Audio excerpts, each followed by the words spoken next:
Everybody, it's Kristen. I'm just gonna give you a market recap. So I had my very first market this past weekend. It was Saturday from 9 to 4, and then it ran on Sunday as well from 9 to 1. It was a local market, so I did have a lot of customers that were friends of mine and people who just wanted to support me that I knew from around town. So it could skew the numbers a little bit because I did have a lot of purchases from people like that. And I sincerely appreciate everyone who purchased something. I am very, very grateful. It's my first market in like 10 years because my kids were little and I started doing markets, but it was only with knit stuff, and then it kind of faded because the kids, you know, were kids and needed me on the weekends. And now that they're older and, you know, only kind of want to hang out with me, I figure I should start doing more stuff for myself. So I wanted to do markets. So this is my first foray into it. This was like getting my feet wet. I picked this market because I know it has tons and tons of traffic. Also, it's very, very local. So I knew that if I forgot something, I could just text my husband and he could come bring it to me. So it kind of gave me a little bit of a safety net regarding that. Oh, and I wanted to also, on each video, I am trying to wear something that I've made. This is my sweater that's called Flax from Tin Cat Knits. The yarn that I used was Knit Picks Mighty Stitch. And it did peel a little after washing for the first time. It is a acrylic yarn, so it can be washed. I don't really do hand washing often, so I do tend to go toward the acrylic yarns for myself. Also, wool, I have a sensitive skin. So anyway, that's what I'm wearing. The market went really, really well. It went way better than I expected it to. I was really nervous. And one of the reasons I'm doing this video is because I have a high level of anxiety in general, and I was a disaster before the market. I was like crazy anxious. So I watched tons of these videos online, and they kind of helped me focus my energy on stuff that sold. So that way I had a little more of a direction and I kind of felt a little more in control.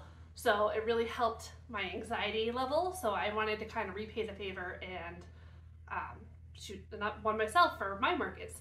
And also this time I am going to be trying to use an editing software so to edit the video, and it is called Shotcut, and it's an open source editing video software. And whether it'll work or not, I don't know. I'm not very tech savvy, so we're just gonna have to see how that one goes.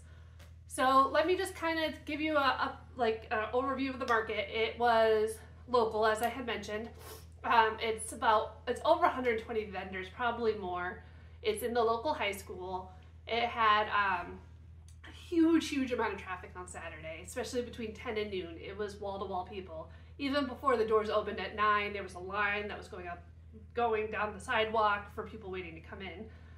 It did have an admission fee of $5 to go. It was all people who hand make things, so there was no MLMs there. It was just all local vendors. And they had opened up the second floor this year for the first time for some newer vendors, and I was placed on the second floor. I was thrilled to be there. They were kind of wondering how the traffic would be on the second floor. They had some signs and they told people there was vendors up there, but it did actually end up having a nice steady flow of traffic. The downstairs on Saturday was like wall-to-wall people, and I know they had some traffic bottlenecks and it was just really busy. And upstairs was also busy, but it was more of a steady flow and it had a little more space so people could breathe a little bit. And as a matter of fact, a few people came upstairs and were like, oh my God, I'm done with the people. Like, I can't people anymore. I want to look at the crafts, but I'm feeling overwhelmed, and upstairs is a little less anxiety. So I actually enjoyed being upstairs. I think that was a really good fit for me, and I would definitely do it again. Like in a heartbeat, I would do it again. I really had a lot of fun. The two ladies next to me were extremely kind. It was a wonderful thing. I did learn some important lessons about setup. I had a 6-foot table and a 4-foot table. The 4-foot had my knit hats, and my 6-foot had my amigurumi, but the space itself was only 8 by 8, and the vendor next to you was 8 by 8, and they were right there. There was no space between the vendors. So I ended up, luckily the lady to my right pushed her table all the way over, and I had mine with a little space, so we each had about a foot 1.5 feet of space, so there was a little corridor between our booths so we could get behind. The lady on my other side, our tables were touching, so there was no way to get behind. I also was very tight on space. I had maybe a foot of space behind, so there was no sitting back there. It was all standing all day. And I did have a little cubby for another chair, and my mom helped me on the first day, and my husband helped me a little bit on the second day. So they sat in that chair, and I just stood behind. I would definitely, next year, completely ditch that setup. I don't think I'll do the knit hats again. I'll just do the amigurumi, maybe some hats, but not nearly as many. I had over 50. And I would probably just do the one table, the 6-foot table, and then maybe some modular things to hold more inventory, but so it has a little more flow, and also a little, I would like to push the table up so I can get behind. So I can sit back there and not be on my feet all day. That would be lovely. Because even though I worked at a grocery store all through my teens and 20s, and I could stand for 8 to 10 hours, no problem, I realize I'm old and I hobble. Like all the night, the Saturday night, I was like hobbling upstairs. My feet were so sore. So I definitely have to take in consideration that I've aged. So I will be doing that in the future. The only other note I want to say about my display is I did use crates, but then I also wanted to use baskets and whatnot to put like the things with multiples in it. But I had already spent tons of money on tables and tablecloths and the fee to get in and the crates and, you know, all the little things, the card reader. It was just adding up quickly, and I was like, what if I don't sell anything? I've just put in all this money, and I was kind of trying to look to cut a little cost. So I had all this excess Bernat blanket yarn, so I made various bowls of various sizes to accommodate my stuff, and it actually worked really well. And since they were all different sizes, I could switch them as needed as stuff sold. And also I like that it was a crochet item on my crochet table to kind of just have all sorts of stuff. And just for the crocheters, if you're interested in doing this, all it is 8 single crochets in a magic ring. Then the regular increases up to the size that you want in width, the regular pattern of increases. Then I did a back loop only half double crochet, and this one has a single and then a slip stitch around. And based on the size I wanted, like this one's 2 half double crochets, I just altered the heights. But it worked out really well, so it's a great way to display items without having to spend any money, because I just used yarn that I had in my stash that I had no idea what to do with. So that was a good display item. And right here I am going to cut and hopefully show you what my setup looked like on day 1 and then again on day 2. I did have to do a restock between days a little bit, and also I had some excess inventory in my bucket that I had to bring out. I did such a good job on day 1 that my table was looking a little sparse, so I redid everything on day 2. Oh, and then the other big note was I thought, oh, I'm gonna have this claw machine and it's gonna be epic. The kids are gonna be lined up. I'm gonna have all these little doodads in it. They're gonna be able to do $2 a play, guaranteed win, just these little things. All the kids will leave happy. Well, on Saturday morning, I had that set up.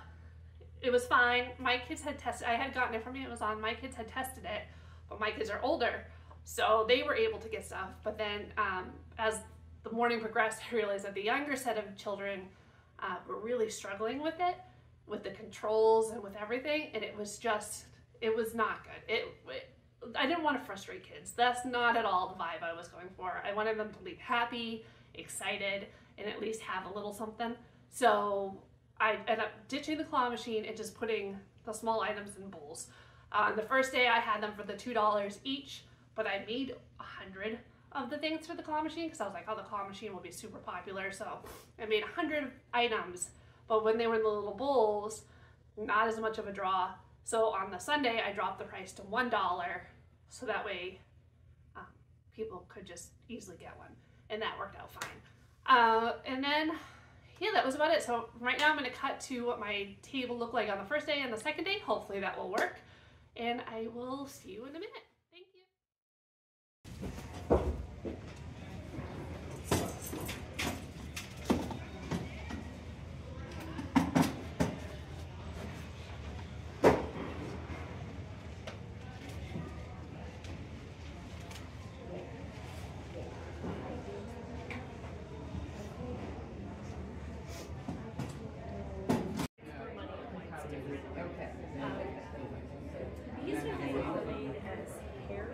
Well,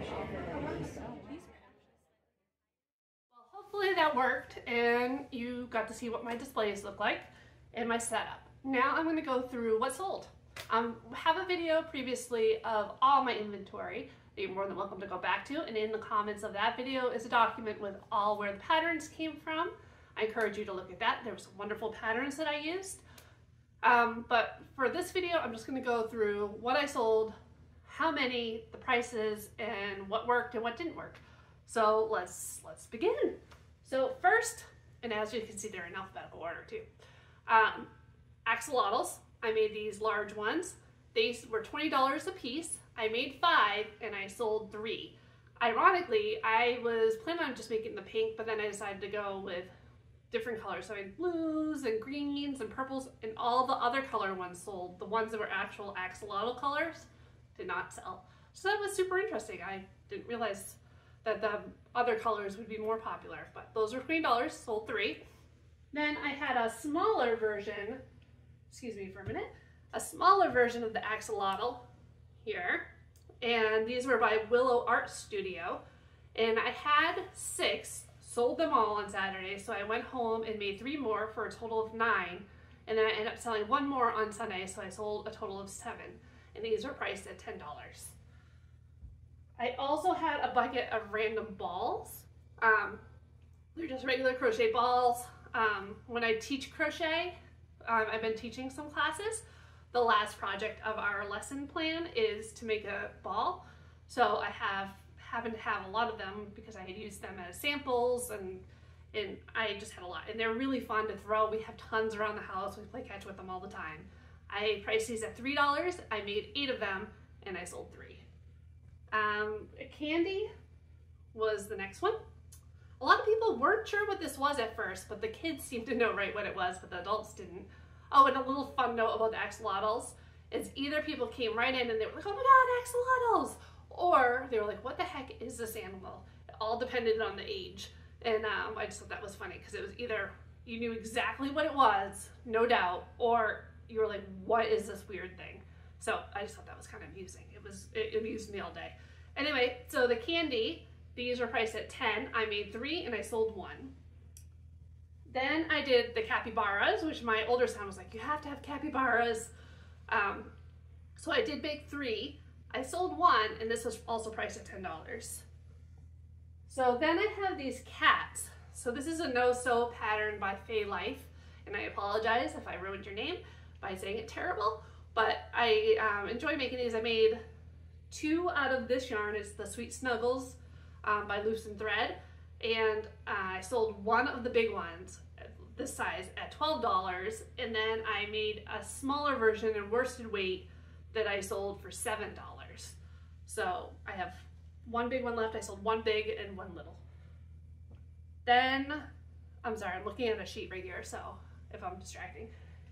These cows, it's kind of amusing, is the first cow I made with this pattern was a burnout blanket, and I had used these oversized eyes, and I thought he looked a little like he was abducted by aliens, like he had seen too much, and he was never going to recover from seeing too much, and he actually sold first. He loved him.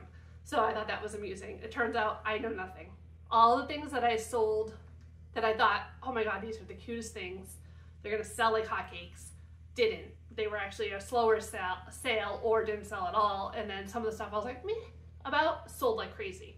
So you never know. So always put out your stuff, even if you're not 100% about it, because honestly, you never know, especially if you're in my age range. I'm a little out of touch with, especially the younger children. My children aren't young anymore, so it was very interesting to see what people gravitated toward, and I was completely wrong in a lot of areas, so something to note. So this guy, I had made 5 cows, and I sold 4 of them. So that was pretty good. And they were priced at $20 each. I priced them a little higher because you had to sew in all the parts, and sewing is a pain in the butt.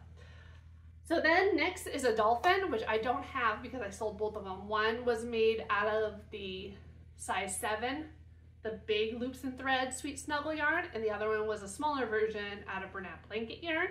And I priced the large one at $25 and the small one at $20. They were from a pattern from Sunny Princess Crochet. So those sold pretty quickly. Next is an egg, which I also don't have because I had only made one. I sold it for $8, and it was Bernat blanket yarn, and it was made from, the pattern was Zara's hooks.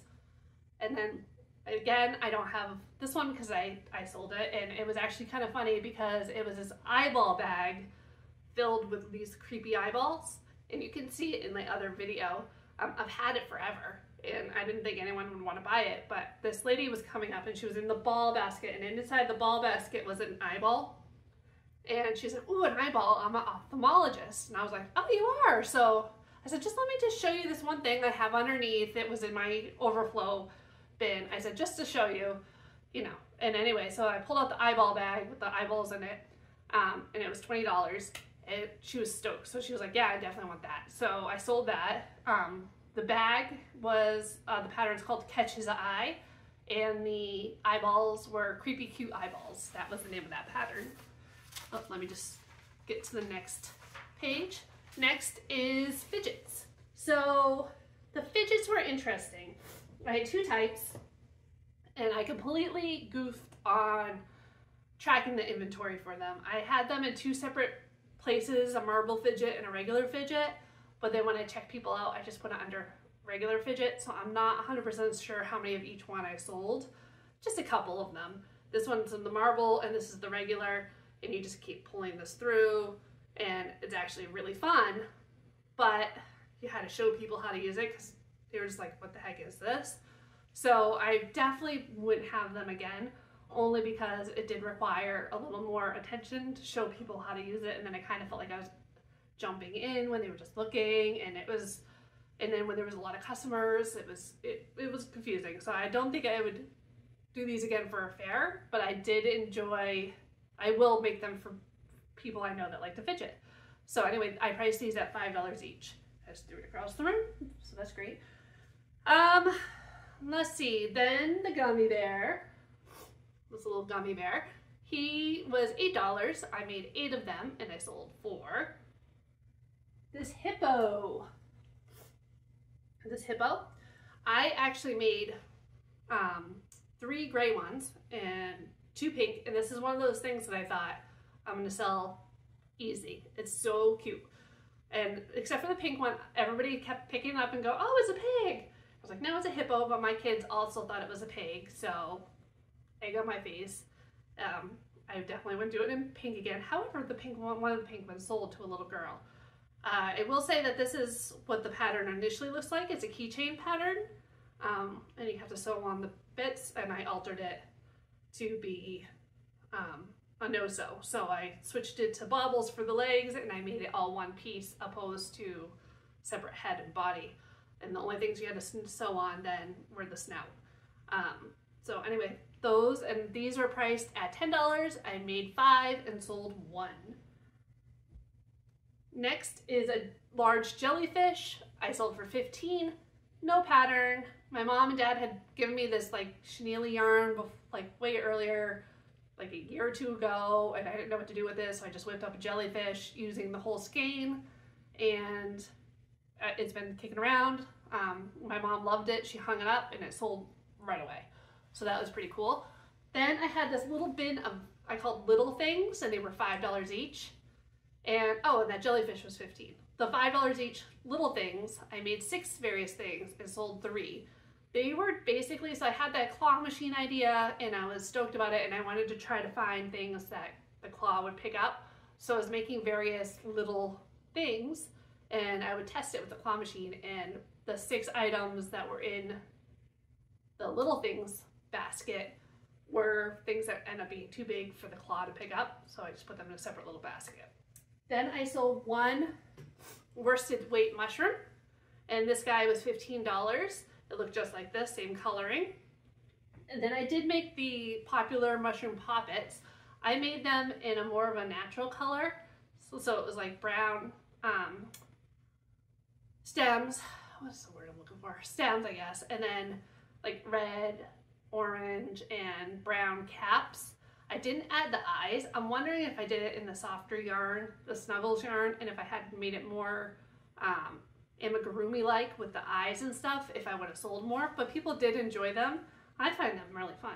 Anyway, I priced these at $8 and I made 6 and I sold 3. Then I have this narwhal. I had 2 of these guys and I sold 1 for $20. I have my octopus. I had 8 of these guys. I sold 2 for $10 a piece.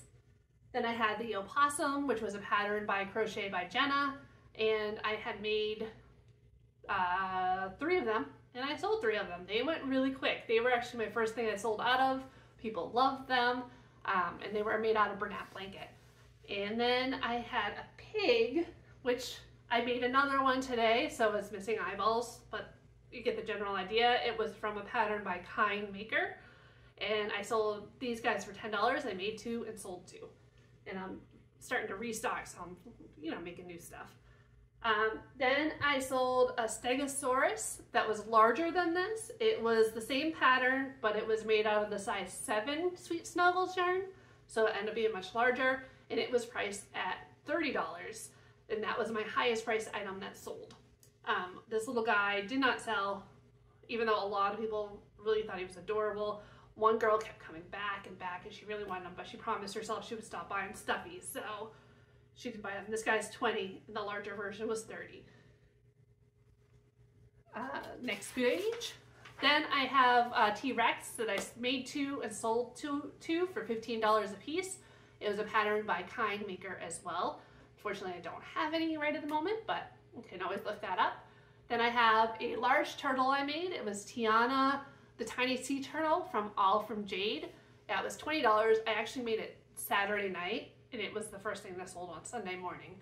I'm definitely going to be making more of those, and even though it was the larger turtles I had made it with the Sweet Snuggles yarn. Then I had these small turtles that also sold. So the turtles were my best seller by far. I had made 7, and sold 7. And this turtle pattern's by Dandy Knits. It's no sew on the body. The head you do make separate and then sew it on, but it's super easy to do. Really cute. I made most of them out of the Bernat blanket and a few out of the Sweet Snuggles, and they all sold. So these were priced at $8.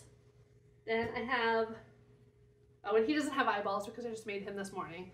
And same with this guy. I just recently made him. He's a bit of a chunky unicorn.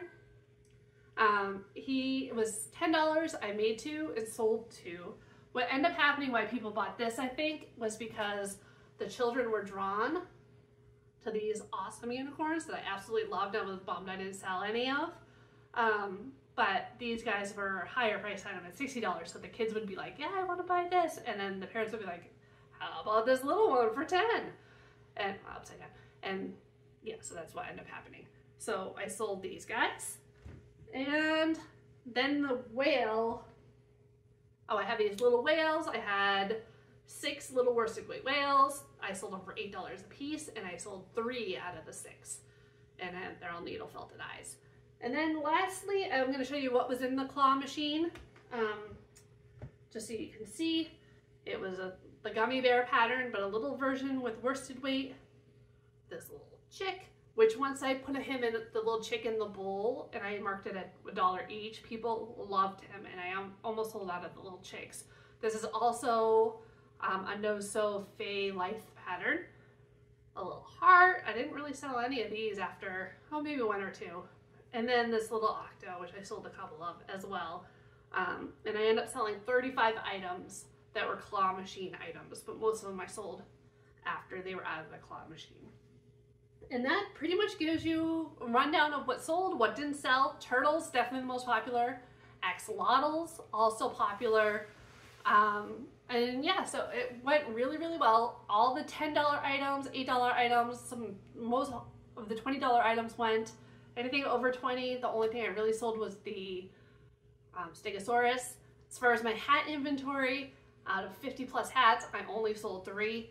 1 colorwork, 1 cable, and 1 plain hat that was the Bawine pattern. So I don't think I would be doing knit hats again. That doesn't seem to be something. And there was also a lot of hat makers already there. Crochet hats and knit hats and the hats with the pom-poms and other colorwork hats. So there's definitely more competition for that area. and that's fine. And also the patterns I pick, like the Death Flake and the Brain Eater, are not for everybody. So I did have the Kraken hat that did not sell, but people would see it across the way and then be like, oh my God, and come to the booth. So that definitely was, even though it didn't sell, it served a purpose. It drew people in, so that was really handy. Other than that, that was about it. So I did really, really well, way better than expected. I definitely made back my table fee of $75 and all my initial setup fees of all the tablecloth, all the display items, which I was planning on breaking up amongst a couple different craft fairs to kind of offset the costs, but I did make it back this time. So it was really, really exciting. Definitely doing more craft fairs. Had a great time, enjoyed talking to people. Really, really appreciate everyone who stopped by, and I'm truly grateful, and I hope this video helps someone who's getting into craft fairs as well. And hopefully as I continue on, I can learn more and share it, and also learn how to do videos more and be a little more efficient with that and share that as well. Anyway, thank you and have a great night. Happy holidays.